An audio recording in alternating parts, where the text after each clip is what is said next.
What's up, guys and gals? Welcome back to Neo Scavenger. My name is Splattercat, and I'm happy to have you here today as we continue to work our way through the wasteland, attempting to find another sled.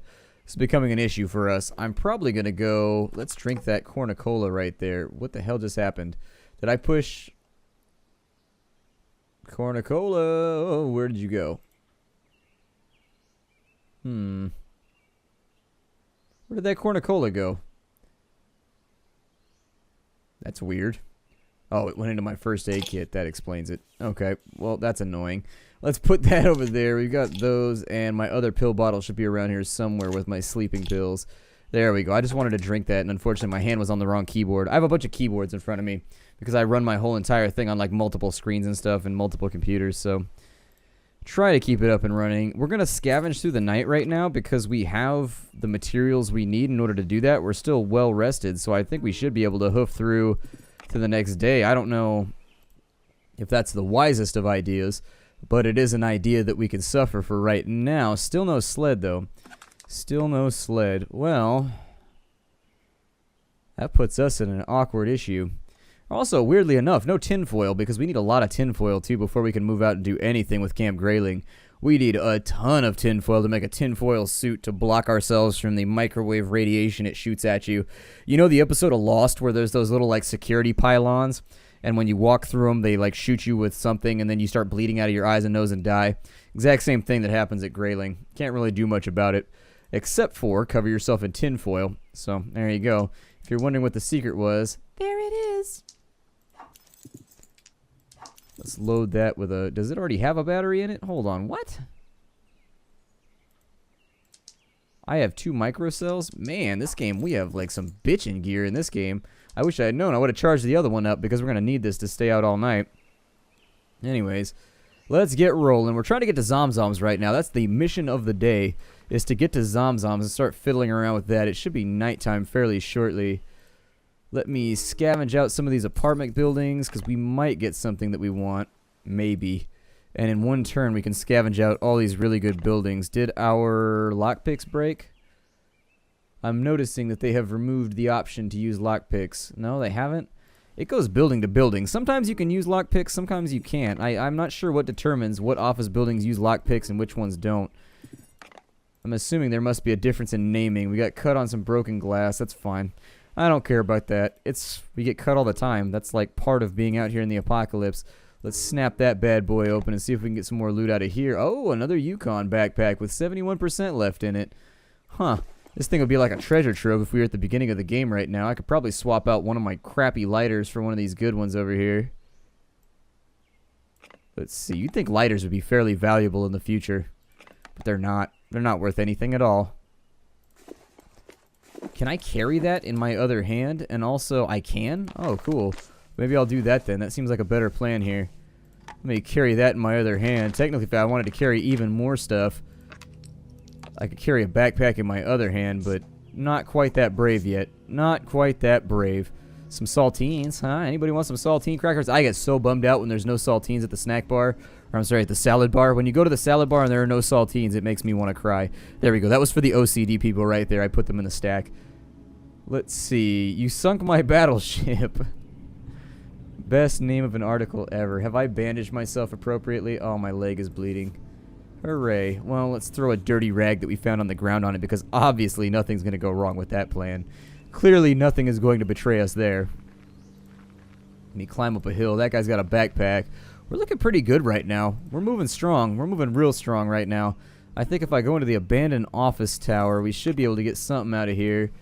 Still nothing that I was looking for, although... Well, I mean some stuff. Nothing incredibly useful, but I will swap this out for the one on my leg right now because it's clean and it makes my life easier. Additionally, if you really wanted to like focus on doing the right thing here, you could take those and throw those into the med kit just in case. We got some tinfoil right there, and so we're almost done with our first tinfoil suit. We need several of them though, so bear that in mind until we have multiple tinfoil. No, I don't need pebbles.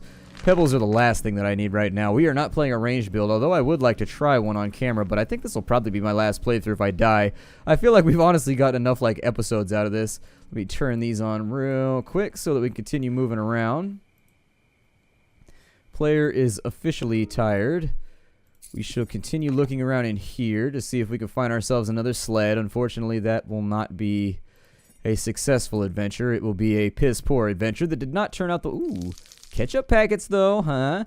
You ever wanted to eat a big mouthful of ketchup? Now would be the time to sate that urge. Let me get on top of this hill. It looks like we got a little bit of something down here.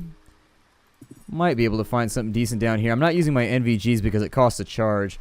It costs you an extra charge if you use your NVGs while running around with these turned on. So technically, since we've got like lighters and flashlights and things anyways, we might as well keep it low tech right now and just like deal with problems. Player is officially thirsty. Player will deal with that problem as soon as player is ready. Thank you very much. We'll do that right there. No liquor in either of those bottles, unfortunately. I keep hoping we'll find a sled, and it keeps not happening. I'm becoming very, very sad right now, video game. I'm becoming very, very sad. I would love for you to find me, what do we find, like a medicine cabinet over here? Aqua Pura purification tablets. I will take those. We've got what look like, I think, sleeping pills right there. And some painkillers. So we'll throw those in there as well. We've got like a nice little, we've got a candy kit right now. I will say that. We're Dr. Feelgood at the moment. Although we don't have the normal guitar accompaniment that should go along with that proclamation. He's the one that call Dr. Feelgood. He's the one that make you feel alright. He's the one that call Dr. Feelgood. I'm actually going to move this over to here because this is a 100% Yukon bag, which is sort of a big deal in the apocalypse. It's kind of a big deal. I can put that on my neck too. How many things can I put on my neck? I feel like I'm carrying around a lot of stuff on my neck right now. It is bearing a lot of my burdens. Either way, I guess I could take another backpack right there if I really, really wanted to carry a lot of stuff with me. But we're looking pretty overweight already, and I think I'd rather keep the gun in my hand, even though it's degrading as we walk. It's always degrading. Alright, so we've got a couple of moves left. I'll probably try and get us into one of these forests for right now. We'll go and use botany. Oh, look, it's actually snowing. That's no good. That is troublesome, to say the least. We've got edible mushrooms right there. We should be able to get some of this. Forget about it. We've got so many antibiotics, I don't even care. I'm just going to drink bad water. Like, seriously, we have like 20 things of antibiotics. It's like, whatever. I don't feel like stopping and purifying water, right? We are officially in that phase of the game where you have like all the stuff you need in order to survive, and so it's not even... You don't need to take the precautions you used to take. Got a storage shed right there. He said, knowing full well he could probably die of dysentery very shortly. I was going to say, tell me that's not a pistol with a scope on top of it. I was like, what the hell? Come on now. I know they exist, but do you really need this? Is this a thing that you require to get through your daily motions? It's it's a bit much. Does that have bullets in it, by the way? No. A gun with a scope on it. For the manly man's man.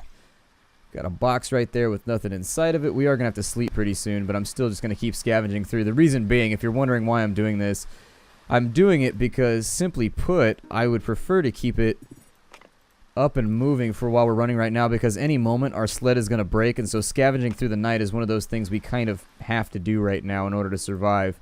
So there it is. Keep on looting. I am sincerely hoping this guy doesn't shoot us. I was going to say, I would prefer that it not go down like that. Getting shot this far into the game and one-shot it is incredibly frustrating. You just be like, you will be irritated. You will have a problem with the universe if that happens to you. It happened during our last stream, and I had a problem with the universe. I was just walking along, and we got into a combat, and I went to cover, and on the first turn, he instantly one-shot me, and I was like, well, welcome to Neo Scavenger, I guess. What's on our cart right now? Anything useful? Oh, man, that thing's about to break like this turn. Schnikes.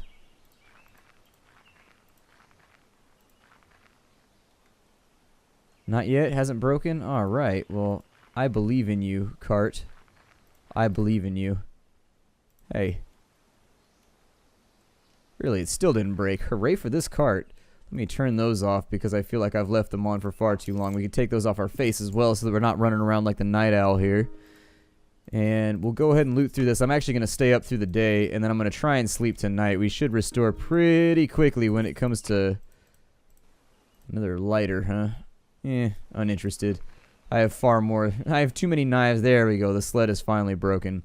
which leaves a bunch of our valuable shit laying on the ground, but I can ditch that. That's fine. The big thing was the crowbar, which now we have to decide whether we want a crowbar or whether we want the gun. The gun is worth a lot of money. Yikes. Well, the crowbar obviously won't fit in a backpack, right? Yeah. Okay, well, probably want those. I don't know what to say right now. I mean, honestly, I would rather have a gun, I think. I mean, we have a gun already, but this one right here. The crowbar does get us a lot of extra loot. Do I have an extra? I do. I already have an extra pouch around the back, don't I? Okay. I was hoping maybe I could throw a strap onto this thing, but then again, I don't think that I have the skills necessary to do that. Let me see if I can do it. It might be worth ditching our batteries or putting those in another container just to see if this will work. It might not. Be aware that this may not go the way that I want it to. But we might be able to make this work. And there we go. A hunting rifle with a strap. Okay. Actually, it won't go onto your right shoulder. That's disappointing. Because the birch bag... No, don't take off your pants. So the birch bag right here, technically it goes into a right shoulder slot, so I was hoping maybe you could throw another rifle over your shoulder. It's a little bit... I've seen people with multiple rifles, like, over their shoulders, like, walking. It's possible. I don't know why the game doesn't let you do it, but it's disappointing that the game doesn't let you do it. I'm just going to ditch the crowbar, I guess. I'd rather have the gun for right now. Especially since I think you can make some money up at Zomzoms if we can get there. There's the Gaijus Cryo Facility. We're only 11 minutes into the episode right now, so I think we should be in decent shape at the moment. Let me scavenge a couple of these buildings. We got some light sources. This may not go very well because we got rid of our crowbar, but, you know. Things to think about. We got some more tinfoil. That's pretty good. I'm going to need a lot more of that in order to get the job done. I suppose we will hit it up to this direction here and see if we can make it to Gaijus, and maybe we'll crash out there for the night. Player is thirsty. Okay, well I can handle that in just a second too. We'll scavenge right here because there's a shack in the forest, and shacks in the forest are amazing and they make me happy. Saltines and some jelly bears. I'll take all of those. There's a hardened spear laying on the ground. Be careful about that because the AI will pick you up and they will stab you with it, and that will totally make with the suckage for you. I always tell that story, but I'll tell it again. I went to sleep with a spear sitting next to me one time, and a melon head came and stabbed me to death with a spear. So, you know, watch out. It can happen, and it will be upsetting to you if you're pretty far into the game. We don't have any lockpicks either. Maybe I should get on that. I know that I'm carrying that. Did they put it back in here? I was going to say it always puts it back in here. Go over to here. Let's put that in there, and then we need our lockpicking skill very, very quickly to turn these random pointy objects into lockpicks, which will then allow us to get up into this locked storage shed. Bang. Be nice and safe about everything. There's another circuit shack right there. The lockpicking tools won't go back into your inventory by default after that point, though, so be aware about that. And we'll continue scavenging and hopefully finding that we find anything around here that will be useful. A little bit thirsty right now, but we'll fix it in a second. Don't worry, we're not going to die or anything. At least we shouldn't. Unless our character, like, blacks out, but I don't think that'll happen either. So we're struggling with our load at the moment. Let's jump up in here. See if maybe we can get some goodies out of the forest. And if we can't, we'll purify all the water in our backpack tonight, and that'll fix it. So there you go. I guess not. Being in the forest as we are, let's go ahead and start a fire up. That's going to require that we take this up to here. Drop some stickature over here. We got that. We got some little sticks right there. Start up the friction fire with our trapping skills. We'll clear that out. And then what I would prefer to do is, now that we have that all out, we'll go over here, make a big fire. Get that going. We'll throw like maybe one of those waters in there. We can do 3 at a time actually, I think. So we'll make some water real fast. And then we will end the turn. This turn we should be able to finish off our water supply real fast, and then we'll be good for the remainder of this adventure. So there it is right there. Is this the good water or is this the bad water? This is sterilized already. Hold on. No, that's sterilized already too. I feel like we have more water than this and that it's not all sterilized properly. There it is. Alright, so everything's sterilized. We'll probably actually drink the lion's share of this right now just to get ourselves all fixed up. There it is. Some edible berries to fill our stomach with at least something before we go to bed. And now it's time to crash for a bit. I'm assuming nothing terrible is going to happen right here. We might get ourselves into trouble, maybe, but we'll probably be alright. We get ourselves well rested here. Continue sleeping. Just rest it off. It's fine.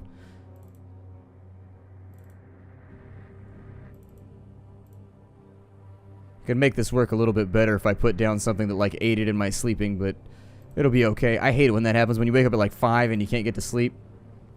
It's the worst. So then you get up super early on like 2 hours of sleep and you're just like, meh. Meh, I say. Meh. That's the only noise that I'm capable of making after that happens. Still haven't found ourselves a sled. We are getting kind of lucky though with the tinfoil for later, so that'll be nice. And then I should probably hit up the Zomzoms. I don't know if you can vendor anything up here, but you might be able to. See if I can get myself situated. Scavenge, we got that right there. We got botany, we got the flashlight. See if we can get some food out. Some edible berries. I'm just going to drink forest water because I don't give a damn. There we go. And then in order to fix that, we will probably empty that out real quick. We'll take one of those. Bam. All nice and squared away. Nothing to worry about ever again. There we go. Awesome. So at the Gyges, we don't want to go back over there. We just need to go north to Zomzoms. We got a couple of minutes left. I don't know if I'm going to do any of the arena fights in this episode. I may wait till the next episode to do those. But for right now, all I really want to do is unburden myself. Clean rags have fallen apart. At the source of the distant sounds, as the source of the distant sounds comes into view, you stop in your tracks, unsure whether it's safe to continue. Ahead you see a titanic warehouse like one of those distribution centers from before the apocalypse. There's a dull roar of ethanol generators combined with the occasional rev of unsuppressed exhaust from the off-road vehicles. Figures seem to be milling around a low extension on the right, and the occasional ATV arrives or departs without fanfare. You don't think you've been spotted yet this far out, though with all the activity it's hard to tell. Peering into the distance, you see a bright sign reading Zomzoms, a place to eat, hanging over a giant garage door fenced off behind tarp and barbed wire. Bright lights, welding arcs, and peculiar shadows can be seen in the fenced area, and more lights from within the warehouse. A semi-trailer attached to one of the loading bays acts as a makeshift gate and a pedway into the warehouse. Ragged-looking figures line up alongside the trailer, watched over by armed mercenaries. It looks more like a club than anything else except for that tarp area. Then you see it, a truck on the other side offloading prisoners or slaves of some sort. That doesn't bode well, but then again, people come and go freely everywhere else and are entering voluntarily through the pedway. And we'll approach the line. While in line, you feel a flutter of anxiety each time the line advances. With each step, you try to coach a glance of what's through the doorway in the trailer, but you still can't tell. Most of the people in line are ragtag looking, wearing mismatched clothes and stinking of sweat. Some confused, others bored. The guards are better groomed by comparison, though you suspect they'd just as soon murder you for your clothes if they weren't being paid. Up a few wooden plank steps, you step inside the semi-trailer, and hollow sounds of a crowd echo down the narrow corridor from the warehouse. To your right is a chipboard with a mesh booth where an attendant is collecting fees and weapons and stamping people before they walk down the trailer into the warehouse. Stock or spectator, the attendant drones, looking disinterestedly past you. Go with spectator for right now. What you got? Behind her, you see ice slabs, shoes, sundry items. It looks like there are definitely some items they'll accept more than others, at least today. Let's go ahead and we'll throw... How's that look? You offer your item, which she stashes in a metal locker. Hand, she demands, reaching for a stamp as you present your hand. She applies a symbol and number, then nods to another grizzly merc who checks you for weapons. He tosses your confiscated items into a numbered bin and ushers you down into the trailer. Inside, it's one part super club, one part gladiator pit. A wall of sound assaults your ears as you cross the threshold. Part human cacophony, part generator exhaust, mostly frenetic industrial music and the smell of food and smoke. You can't hear it over the noise, but you can feel your stomach rumble at the smell of sweet barbecue. The cavernous warehouse is dominated by a dirt-floored arena with high-mesh walls. Spectators ring the pit on 3 sides, the 4th reserved for a large garage door leading outside into the tarp fence courtyard. Beyond the door, you catch the flush of welding arcs, where it appears scrapyard robots are being prepped. Opposite the garage door, the thing you really care about right now, a wide booth with grills spewing sweet and spicy smoke into the rafters above. People clamor to get at it and walk away with their prize smeared over their hands and lips like barbecue. You wade through the dirty patrons, intent on manhandling some ribs or beans and rice or whatever it is they've got cooking over there. Who knows how long you've been in cryo and how long it's been since you've had a hot meal. Pressing your way through the final wall of hungry patrons, you get an elbow on the counter and desperately try to make eye contact with one of the servers. A few eternal minutes later, one of the apron-clad food slingers glances at you and you nod like an excited dog. She reaches into a smoker box, withdraws a loaded skewer, and places it in your hand. Sweet, succulent barbecue. Savoring it at first, you start to grow paranoid that it'll be snatched from your hands, and you bear down on it with renewed fervor, huddling it against your lips as you absently walk away from the grill. The meat. It's like good, fully developed veal, not young, but not yet beef. Yes, very definitely like that, not like any other meat you've tasted, in fact so much so that you think no person with a palate of ordinary normal sensitiveness could distinguish it from its veal. It's mild, good meat with no sharply defined or highly characteristic taste, such as, for instance, goat, high game, or pork have. The steak is slightly tougher than prime veal, a little stringy, but not too tough or stringy to be agreeably edible. The roast is tender in color, texture, smell as well as taste strengthens your certainty that of all the meats you habitually know, veal is the one meat to which this meat is accurately comparable. Just then, an announcer pipes up. With some oscillating voice every strip club DJ seems to have, he starts hyping the crowd. "Can you count, suckers?" he shouts. Patrons start yelling back. "I said, can you count, suckers?" On cue, a testosterone-fueled wave of shouts comes from the floor. "Raise those numbers," he calls with expectation, and everybody raises their fists in unison. The music changes, light switch to UV, and numbers appear on all the stamped hands. Your heart starts to race as you realize what's happening. It's a reference to the Warriors. Looking around, everyone has a stamp, most like yours. They all have numbers, but it's clear now what the symbols are. Patron like you have silhouettes of vultures next to their numbers. Those unlucky few that don't have lambs. The announcer calls a number, a low number. Feeling somewhat relieved, you raise your hand above your head. Patrons around you look up to it for a moment, then continue scanning the crowd. A scream of protest erupts from the far side of the arena. Everyone nearby looks across where a commotion is starting. A man is hoisted into the air like a crowd surfer at a concert and propelled to the arena gate. Patrons claw the remainder of the barbecue from his flailing hands, fighting over it like dogs. Guards wrangle the struggling man and toss him to the dirt floor in the arena as the gate is sealed behind him. The winner is a filthy, weak, and confused-looking human. As he clambers to his feet, a clucking and squeaking sound crescendos from the opposite end of the arena. Cheers start erupting throughout the warehouse as the source of the noise rolls into the arena and out the garage door. The bot is a little more than a heavy-treaded ring of barbed spikes. A haphazardly hung LED ticker sits atop its mast, flickering the words "Morning Star," confirming your suspicions as to its nature. Without pausing, the bot starts closing in on the human who, to his credit, has given up rattling the gate and is now facing the more immediate danger. He starts circling to the left, leading the bot to one side of the pit, then dashes right as fast as he can, bypassing the bot. The move buys him a few seconds as the bot spins in place on its treads, but he ends up in the same situation on the reverse side of the arena. This continues for a few laps with the human visibly wearing down. Perhaps realizing his error, he switches tactics and leads the robot towards a support column and allows it to get far enough before ducking behind it. The bot starts turning in place, but the tread gets hooked on the pillar. For a moment, it appears to be stuck. You can sense the tingle of hope in the man as he watches the bot rock to and fro for several seconds. However, the bot's rocking eventually frees it, and it returns to face him again. Crestfallen, the man returns to his original strategy of dodging the robot like a bullfighter, ever more slowly each pass. It doesn't take long for the robot to wear down its already weakened prey, and it scores its first hit, trampling his leg under the treads. The man's cry of pain is lost in a wave of cheering from the crowd as the robot backs up. The man hardly has time to limp before it rams him again, this time following through and impaling him against the wall. Drunk with bloodlust, the crowd is now screaming, and the robot backs away once more from the stumbling, bleeding man. The bot rams into the wall one more time and backs away, this time with a human stuck on its spikes. The crowd cries out in ecstasy, which eventually simmers down to a rabble as the arena service personnel remove the entrails. Your mouth agape, you suddenly feel a wave of nausea. You've been looking around, panicked. See what happens next. Unsure what to do next, you look around the room anxiously, waiting for something to happen. Word is, you've got a good medical plan. The voice startles you. Even amidst the shouting crowd, you start to find a young man with an old face. He looks to be of Asian descent, with hair like a mop, big aviator glasses, and an improbably white fur coat. Relax. I don't work here. In fact, I'm going to try and make sure you don't either. Come on, he turns and heads towards the garage door. Since that's away from the arena's human-sized gate, you decide to follow. You get the sense he's a patron too, or at least not with the management, as neither guard nor patron seems to pay him much attention. A little bird told me, he shouts over the crowded music, you might know a thing or two about cryogenics. He talks over his shoulder as he walks, as if tossing words over your way. I know a guy who's looking for some heavy-duty cooling units. He may be willing to trade for some info on where to score a few. You arrive at the massive garage door, and the cool air seems tinged with ozone. His name's the Stoat. Come on, dude. I'll introduce you. Once in the robot prep yard, Mechanics are tending to their creations. Your companion steps alongside a tall robot, reminiscent of a farm combine. You shudder to think what it does to a human with those blades, but then again, something inside moves. Crawling out of the feeder house behind the blades is a mechanic who looks around and satisfied waves another out. The second looks more like one of the patrons than a mechanic starved and scared. The pair skulk along the fence line and disappear out of sight. Fur coat guy turns back to you with a proud yet devious grin on his face. The stoat is pleased to make your acquaintance. Now about that medical plan, he suggestively taps his wrist.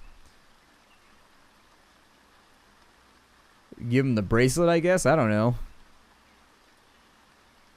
I mean, I had a gun, but they took it from me, so I guess I'll give him the info. Well, let's give him the bracelet. You snap the printed bracelet from your wrist and hand it to him. He slides it through his fingers, reading the lettering on the strap. Nice, dude, he bobs his head. I may have to do one expedition there, and nice name, huh? He pulls a box out from under a flight case near a combine bot. Here. He opens the box. Unnamed, lost, and found, let's say. He looks over your shoulder. Oh, also, you'll probably want these back. You turn, and a familiar face from the front gate drops your checked items in a lockbox. You cast a glance across at the stoat, and he says, "What? You can't do this alone. Your safest bet is to go along the fence where they went." He thumbs over his shoulder, indicating the route the mechanic and the patron followed. "Unless you're still hungry," he laughs, mocking a vomiting motion. "See you around, dude," he calls over his shoulder, walking back into the warehouse. Stoat's friend waits as you gather your things from the lockbox. Better make sure you empty that locker while you still have the chance. Once ready... Hold on, there's our confiscated items, so let's empty that out real fast. Let me get all these re-equipped here. I'm going to put that back on my shoulder. We got our pack. We got our hand pack. Got our shoulder gun.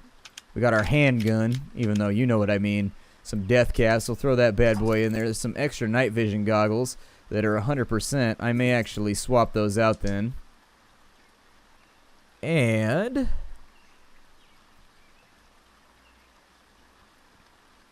let's take a second. I mean, honestly, both these are in pretty good shape, though. I'll put those on my face and put those in my pack somewhere if I could fit them. Frankly, we don't need this busted-ass multi-tool over here, so we can just leave it. There we go. We'll throw that into, like, the lockbox or something. I don't know. Maybe we can store stuff in there. Who knows? I don't think I want to go back into Zomzoms right now. I'm pretty sure they just fed me human. I'm almost positive I just ate human. Anyways, that's Zomzoms. I hope it was fun.